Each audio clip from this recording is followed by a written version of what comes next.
ಪಿತನ ಸುತನ ಮತ್ತು ಪವಿತ್ರಾತ್ಮರ ನಾಮದಲ್ಲಿ ಆಮೇನ್. ಮಹಿಮೆಯ ಅರಸನೆ ನಿನ್ನ ಆತ್ಮದಿ ಆರಾಧಿಸುವೆ, ಪರಲೋಕ ರಾಜನೆ ನಿನ್ನ ನಿತ್ಯವೂ ಆರಾಧಿಸುವೆ. ಮಹಿಮೆಯ ಅರಸನೆ ನಿನ್ನ ಆತ್ಮದಿ ಆರಾಧಿಸುವೆ, ಪರಲೋಕ ರಾಜನೆ ನಿನ್ನ ನಿತ್ಯವೂ ಆರಾಧಿಸುವೆ. ಪ್ರಭು ಕ್ರಿಸ್ತರಲ್ಲಿ ಆತ್ಮೀಯ ಸಹೋದರ ಸಹೋದರಿಯರೇ, ಈ ದಿನದ ಮುಂಜಾನೆಯ ಜೀವಸ್ವರ ರೋಮನರಿಗೆ ಬರೆದ ಪತ್ರ 8ನೇ ಅಧ್ಯಾಯ ವಚನ 29 ಮತ್ತು 30. 8ನೇ ಅಧ್ಯಾಯ ನಾವು ಸ್ಟಡಿ ಮಾಡ್ಕೊಂಡು ಬರ್ತಾ ಇದ್ದೀವಿ. ಓಕೆ, ಹಿಂದಿನ ವಾಕ್ಯ ಪ್ರಬೋಧನೆಗಳನ್ನು ಕೇಳಿಸಿಕೊಂಡರೆ ನಿಮಗೆ ಇದು ಒಳ್ಳೆ ರೀತಿಯ ಕನೆಕ್ಟಿವಿಟಿ ಸಿಗುತ್ತೆ ಮತ್ತು ಚೆನ್ನಾಗಿ ಅರ್ಥ ಆಗುತ್ತದೆ. ಓಕೆ,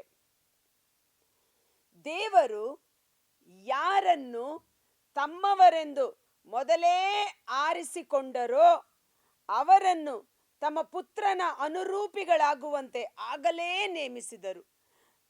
ನಿನ್ನೆ ದಿನದಲ್ಲಿ ನಾವು ನೋಡಿದ್ದೇವೆ, ಆಯ್ಕೆ, ದೇವರ ಆಯ್ಕೆ ನಮ್ಮ ಚಿತ್ತದಂತೆ ಅಲ್ಲ, ನಮ್ಮ ಸತ್ಕಾರ್ಯದಿಂದ ಅಲ್ಲ. ಯಾರನ್ನು ದೇವರು ಆಯ್ಕೆ ಮಾಡಿಕೊಳ್ಳುತ್ತಾರೋ ಅದು ದೇವರ ಸಂಕಲ್ಪದ ಮೇಲೆ ಆಧಾರಗೊಂಡಿದೆ ಎಂಬುದಾಗಿ. ಇಲ್ಲಿ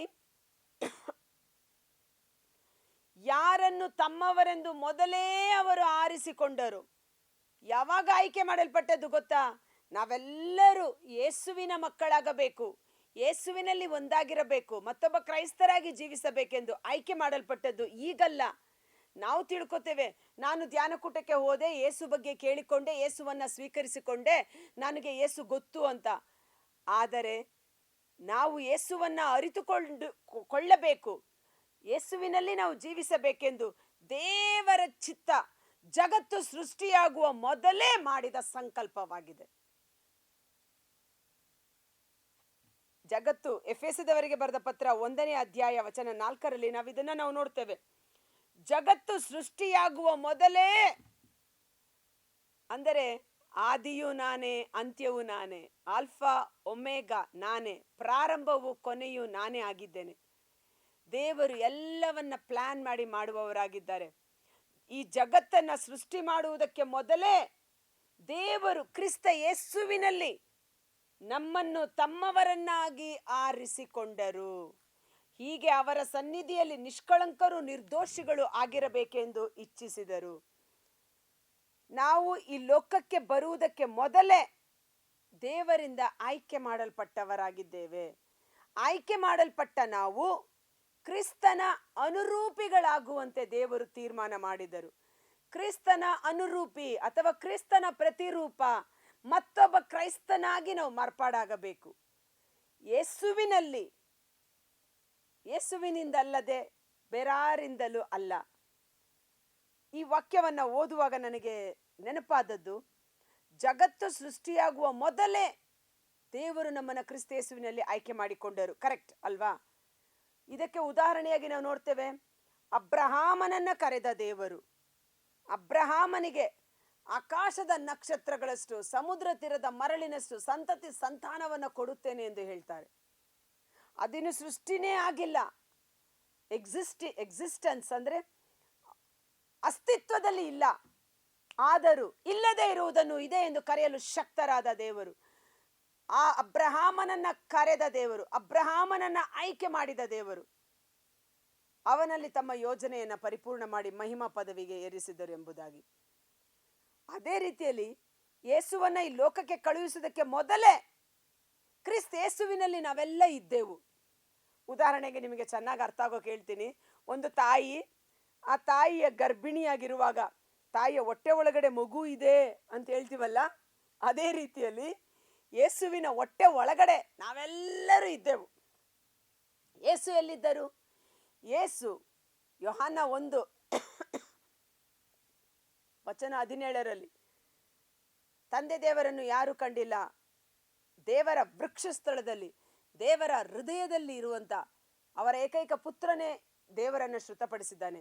ಯೇಸು ದೇವರ ವಾಕ್ಯವಾಗಿದ್ದರು, ದೇವರೊಂದಿಗೆ ಇದ್ದರು, ದೇವರೊಳಗೆ ಇದ್ದರು, ದೇವರಾಗಿ ಇದ್ದರು. ಯೇಸುವಿನಲ್ಲಿ ನಾವೆಲ್ಲರೂ ಇದ್ದೆವು. ಅಕ್ಕ ಹೇಗೆ ಇದ್ದೆವು ಅಂತ ಕೇಳೋದಾದ್ರೆ ಜಸ್ಟ್ ಇಮ್ಯಾಜಿನ್ ಮಾಡ್ಕೊಳ್ಳಿ. ಒಬ್ಬ ಗರ್ಭಿಣಿ ಸ್ತ್ರೀಯ ಹೊಟ್ಟೆ ಒಳಗಡೆ ಇದ್ದೆವು ಅನ್ನುವ ರೀತಿಯಲ್ಲಿ. ಇದಕ್ಕೆ ಇನ್ನೂ ರಿಲೆವೆಂಟ್ ಆಗಿ ಒಂದು ಒಳ್ಳೆ ವಾಕ್ಯ, ಇಬ್ರಿಯರಿಗೆ ಬರೆದ ಪತ್ರ 7ನೇ ಅಧ್ಯಾಯ ವಚನ 10. ಹೇಗೆಂದರೆ ಮೆಲ್ಕಿಸದೇಕನು ಅಬ್ರಹಾಮನನ್ನು ಎದುರುಗೊಂಡಾಗ ಲೇವಿ ಇನ್ನೂ ಹುಟ್ಟಿರಲಿಲ್ಲ, ಆದರೂ ತತ್ವಶಃ ಆತನು ತನ್ನ ಪೂರ್ವಜ ಅಬ್ರಹಾಮನ ಉದರದಲ್ಲಿದ್ದನು. ಮೆಲ್ಕಿಸದೇಕನು ಅಬ್ರಹಾಮನನ್ನ ಆಶೀರ್ವಾದ ಮಾಡುವ ಒಂದು ಘಟನೆ ಆದಿಕಾಂಡ 13ನೇ ಅಧ್ಯಾಯದಲ್ಲಿ ನಾವು ನೋಡ್ತೇವೆ. ಅಬ್ರಹಾಮ ಸೊದೋಮ್ ಗೊಮೋರ ಪಟ್ಟಣಗಳ ಮೇಲೆ ಜಯವನ್ನು ಪಡೆದುಕೊಂಡು ಬರುವಾಗ ಪ್ರಧಾನ ಯಾಜಕ, ಶಾಶ್ವತ ಯಾಜಕ, ಕ್ರಿಸ್ತೇಸುವಿನ ಅನುರೂಪಿಯಾಗಿರುವಂಥ ಮೆಲ್ಕಿಸದೇಕನು ಎದುರುಗೊಂಡು ಅಬ್ರಹಾಮನನ್ನು ಆಶೀರ್ವದಿಸಿದನ್ನು ನಾವು ನೋಡ್ತೇವೆ. ಆಗ ಅಬ್ರಹಾಮ ಆ ಯಾಜಕನಿಗೆ ದಶಾಂಶವನ್ನ ಕೊಟ್ಟು ಗೌರವಿಸುತ್ತಾರೆ. ಈ ದಶಾಂಶವನ್ನ ಲೇವಿ ವಂಶಸ್ಥರಿಗೆ ದೇವರು ನಿಯಮವಾಗಿ ಕೊಟ್ಟಿದ್ದರು. ಈ ದಶಮಾಂಶ, ಲೇವಿ ವಂಶ, ಯಾಜಕ ವಂಶ ಇದೆಲ್ಲ ಬರುವುದು ಮೋಶೆಯ ವಿಮೋಚನಾ ಕಾಂಡದ ನಂತರ ಕೊಟ್ಟಂತ ಒಂದು ಆಜ್ಞೆಗಳು. ಧರ್ಮೋಪದೇಶ ಕಾಂಡ, ಯಾಜಕ ಕಾಂಡದಲ್ಲಿ ನಾವು ನೋಡ್ತೇವೆ. ಆದರೆ ಇವರು ಯಾರು ಎಕ್ಸಿಸ್ಟೆನ್ಸ್ಗೆ ಇನ್ನು ಬಂದೇ ಇಲ್ಲ, ಅಸ್ತಿತ್ವದಲ್ಲಿ ಇವರು ಇಲ್ಲವೇ ಇಲ್ಲ. ಆದರೂ ಅಬ್ರಹಾಮ ಮೆಲ್ಕಿಸದೇಕನಿಗೆ ಕಾಣಿಕೆ ಕೊಡುವುದರ ಮೂಲಕ ಲೇವಿ ವಂಶ ಕೊಟ್ಟ ಹಾಗೆ. ಯಾಕಂದರೆ ಲೇವಿ ಇನ್ನೂ ಹುಟ್ಟಿರಲಿಲ್ಲವಾದರೂ ಅವನು ಸತ್ಯ ತತ್ವಶಃ ಅಬ್ರಹಾಮನ ಉದರದಲ್ಲಿದ್ದನು. ಅಬ್ರಹಾಮನ ಮೂಲಕ ಉಂಟಾದ ಸಂತತಿಯಲ್ಲಿ ಲೇವಿ ಸಂತತಿ ಮುಂದಕ್ಕೆ ಬರುತ್ತದೆ ಅನ್ನುವ ರೀತಿಯಲ್ಲಿ.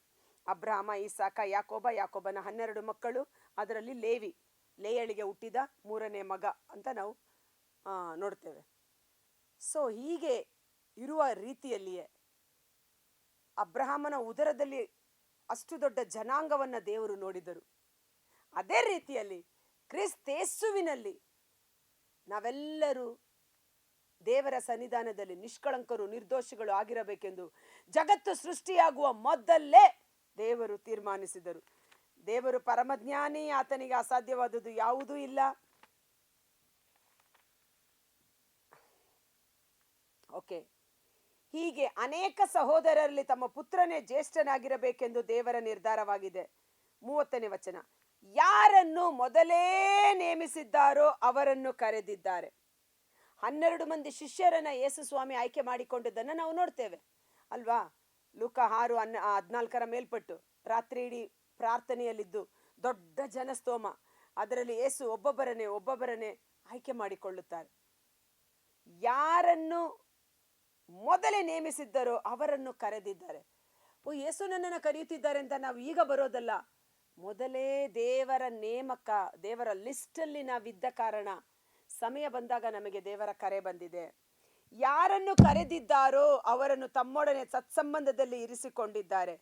ಯಾರನ್ನು ತಮ್ಮೊಡನೆ ಸತ್ಸಂಬಂಧದಲ್ಲಿ ಇರಿಸಿಕೊಂಡಿದ್ದಾರೋ ಅವರನ್ನು ಮಹಿಮಾ ಪದವಿಗೆ ಸೇರಿಸಿಕೊಂಡಿದ್ದಾರೆ. ಪ್ರಭು ಯೇಸು ತನ್ನ ಶಿಷ್ಯರಿಗೆ ಮಾಡಿದ ಪ್ರಾರ್ಥನೆ ಅದ್ಭುತಕರವಾದ ಪ್ರಾರ್ಥನೆ. ಆ 12 ಮಂದಿ ಶಿಷ್ಯರನ್ನು ಆಯ್ಕೆ ಮಾಡಿಕೊಂಡಾಗಲೂ ಯೇಸು ಹೇಳ್ತಾರೆ, ದೇವ, ನೀವು ನನಗೆ ಆಯ್ಕೆ ಮಾಡಿಕೊಟ್ಟ ಈ ಶಿಷ್ಯರಲ್ಲಿ ಒಬ್ಬ ವ್ಯಕ್ತಿಯನ್ನು ಕಳೆದುಕೊಳ್ಳಬೇಕಾಗಿತ್ತು, ಅದನ್ನು ಬಿಟ್ಟು ಉಳಿದವರನ್ನೆಲ್ಲ ನಾನು ಕಾಪಾಡಿದೆ. 17:24, ಪಿತನೇ, ಇವರನ್ನು ನೀವು ನನಗೆ ಕೊಟ್ಟಿರುವಿರಿ. ಜಗತ್ತು ಉಂಟಾಗುವ ಮೊದಲೇ ನೀವು ನನ್ನನ್ನು ಪ್ರೀತಿಸಿ ನನಗಿತ್ತ ಮಹಿಮೆಯನ್ನು ಇವರು ಕಾಣುವಂತೆ ನಾನಿದ್ದಲ್ಲಿ ಇವರು ಇರಬೇಕೆಂದು ಆಶಿಸುತ್ತೇನೆ. ಮಹಿಮಾ ಪದವಿ,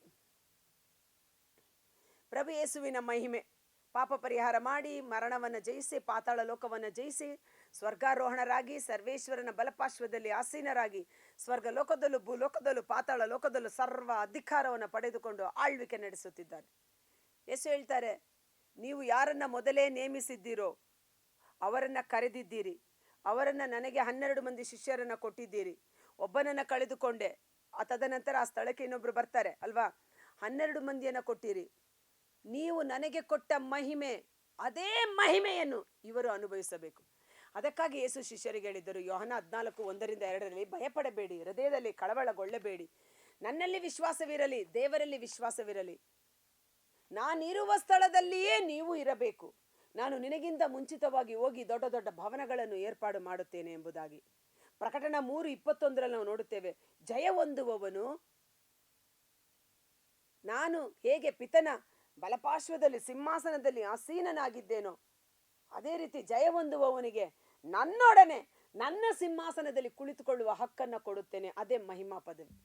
ಯೇಸುವಿನಲ್ಲಿ, ಯೇಸುವಿನ ಮುಖಾಂತರ, ಯೇಸುವಿನೊಟ್ಟಿಗೆ ನಾವು ಮಹಿಮಾ ಪದವಿಗೆ ಏರಿಸಲ್ಪಡುವವರಾಗಿದ್ದೇವೆ. ಜಗತ್ತು ಸೃಷ್ಟಿಯಾಗುವ ಮೊದಲೇ ದೇವರು ಕ್ರಿಸ್ತೇಸುವಿನಲ್ಲಿ ನಮ್ಮನ್ನು ತಮ್ಮವರನ್ನಾಗಿ ಆಯ್ಕೆ ಮಾಡಿಕೊಂಡರು. ಆದ ಕಾರಣ ಯೇಸುವಿನ ರಕ್ತದಿಂದ ಶುದ್ಧೀಕರಿಸಲ್ಪಟ್ಟು ಅವರ ಪವಿತ್ರಾತ್ಮರಿಂದ ಪವಿತ್ರೀಕರಿಸಲ್ಪಡುವುದಕ್ಕಾಗಿ ನಾವು ಕರೆಯಲ್ಪಟ್ಟವರು. 1 ಪೇತ್ರ, ದೇವರಿಗೆ ಸ್ತೋತ್ರ ಆಗಲಿ. ಈ ಸ್ವಲ್ಪ ಇಷ್ಟರ ಮಟ್ಟಿಗಾದರೂ ಅದನ್ನು ಅರ್ಥಗರ್ಭಿತವಾಗಿ ಹೇಳಲು ಸಹಾಯ ಮಾಡಿದ ಪರಿಶುದ್ಧಾತ್ಮರಿಗೆ ಸ್ತೋತ್ರವಾಗಲಿ. 1 ಪೇತ್ರ, hallelujah hallelujah hallelujah hallelujah hallelujah. 1 ಪೇತ್ರ 1ನೇ ಅಧ್ಯಾಯ ವಚನ 2, ನೀವು ಯೇಸು ಕ್ರಿಸ್ತರಿಗೆ ಶರಣರಾಗಿ ಅವರ ರಕ್ತದಿಂದ ಶುದ್ಧೀಕರಣ ಹೊಂದಲು ತಂದೆಯಾದ ದೇವರ ಚಿತ್ತಾನುಸಾರ ಆಯ್ಕೆಯಾದವರು, ಅವರ ಆತ್ಮದ ಮುಖಾಂತರ ಪವಿತ್ರೀಕರಿಸಲಾದವರು, ನಿಮಗೆ ಕೃಪಾಶೀರ್ವಾದವು ಶಾಂತಿ ಸಮಾಧಾನವು ಸಮೃದ್ಧಿಯಾಗಿ ಲಭಿಸಲು. ಒಂದು ಕ್ಷಣ ಕಾಲ ನಮ್ಮ ಕಣ್ಗಳನ್ನು ಮುಚ್ಚೋಣ. ಕರ್ತರಾದ ಯೇಸುವೆ, ನಾವು ಯೇಸುವನ್ನು ಆಯ್ಕೆ ಮಾಡಿಕೊಳ್ಳಲಿಲ್ಲ, ಬದಲಾಗಿ ದೇವರೇ ನಮ್ಮನ್ನು ಕ್ರಿಸ್ತೇಸುವಿನಲ್ಲಿ ಜಗತ್ತು ಸೃಷ್ಟಿಯಾಗುವ ಮೊದಲೇ ನಮ್ಮನ್ನು ಆಯ್ಕೆ ಮಾಡಿಕೊಂಡು ತಮ್ಮೊಡನೆ ಯೇಸುವಿನ ಮುಖಾಂತರ ಅವರ ರಕ್ತದಿಂದ ಶುದ್ಧೀಕರಿಸಿ ಪವಿತ್ರಾತ್ಮರಿಂದ ಪವಿತ್ರೀಕರಿಸಿ ದೇವರೊಟ್ಟಿಗೆ ಸತ್ಸಂಬಂಧದಲ್ಲಿ ಇರಿಸಿ ನೀತಿವಂತರನ್ನಾಗಿ ಪರಿಶುದ್ಧರನ್ನಾಗಿ ಮಾರ್ಪಡಿಸಿ ಪ್ರಭು ಯೇಸು ಪಡೆದುಕೊಂಡ ಮಹಿಮಾ ಪದವಿಗೆ ನಾವು ಸಹ ಬಾಧ್ಯಸ್ಥರಾಗುವಂತೆ ನಮ್ಮನ್ನು ಮಹಿಮಾ ಸ್ಥಾನಕ್ಕೆ ಏರಿಸಿಕೊಳ್ಳುತ್ತಾರೆ. ಇದೇ ನಮ್ಮ ನಂಬಿಕೆ, ಇದೇ ನಮ್ಮ ವಿಶ್ವಾಸ. ಯೇಸುವನ್ನು ನಂಬುವ ಪ್ರತಿಯೊಬ್ಬನು ಯೇಸು ಮರಣವನ್ನು ಜಯಿಸಿ ಪುನರುತ್ಥಾನ ಹೊಂದಿ ಸ್ವರ್ಗಾರೋಹಣರಾದಂತೆ ನಾವು ಸಹ ನಿತ್ಯ ಜೀವಕ್ಕೆ ಬಾಧ್ಯಸ್ಥರಾಗುವ ಅಭಿಷೇಕದ ಮುದ್ರೆಯಾದ ಪವಿತ್ರಾತ್ಮರು ನಮ್ಮೊಳಗೂ ನಮ್ಮೊಡನೆಯೂ ಇದ್ದು ದಿನೇ ದಿನೇ ನಮ್ಮನ್ನು ರೂಪಾಂತರಗೊಳಿಸಿ ಕ್ರಿಸ್ತನ ಅನುರೂಪಿಗಳಾಗಿ ಮಾರ್ಪಾಡಾಗುವಂತೆ 2 ಕೊರಿಂಥ 3:17-18 ಪ್ರಭುವಿನ ಮಹಿಮೆಯನ್ನ ಪ್ರಕಟಪಡಿಸುವ ಕನ್ನಡಿಯಂತೆ ನಾವಿದ್ದೇವೆ. ಆ ಮಹಿಮೆ, ಆ ಪ್ರಭುವಿನಿಂದ ಹೊರಟು ಬರುವ ಮಹಿಮೆ ನಮ್ಮನ್ನು ದಿನೇ ದಿನೇ ರೂಪಾಂತರಗೊಳಿಸಿ ನಮ್ಮನ್ನು ಸೃಷ್ಟಿಸಿದ ಆತನನ್ನ ಹೋಲಿಕೆಯಲ್ಲಿ ನಮ್ಮನ್ನು ರೂಪಿಸುವಂಥದ್ದಾಗಿದೆ. ಇದೆಲ್ಲ ಮಾಡುವುದು ಪರಿಶುದ್ಧಾತ್ಮರ ಕಾರ್ಯವೇ ಆಗಿದೆ. ಓ ಪರಿಶುದ್ಧಾತ್ಮರೇ, ನಿತ್ಯ ಸಹಾಯಕರೇ, ಸ್ವರ್ಗದ ಶಕ್ತಿಯೇ, ಕ್ರಿಸ್ತನ ಅನುರೂಪಿಗಳಾಗುವಂತೆ ನಮ್ಮನ್ನು ಮಾರ್ಪಡಿಸುವ ಆತ್ಮರೇ, ನಮ್ಮನ್ನು ವಶಪಡಿಸಿಕೊಳ್ಳಿರಿ, ನಮ್ಮಲ್ಲಿ ಆಳ್ವಿಕೆ ಮಾಡಿರಿ. ದೇವರ ಚಿತ್ತಕ್ಕನುಗುಣವಾಗಿ ನಮ್ಮನ್ನು ಮುನ್ನಡೆಸಿ ಯೇಸುವಿನ ಅದ್ಭುತಕರವಾದ ನಾಮದಲ್ಲಿ ಪ್ರಾರ್ಥಿಸಿ ಬೇಡಿ ಹೊಂದಿಕೊಳ್ಳುತ್ತೇವೆ. ಆಮೆನ್. God bless you.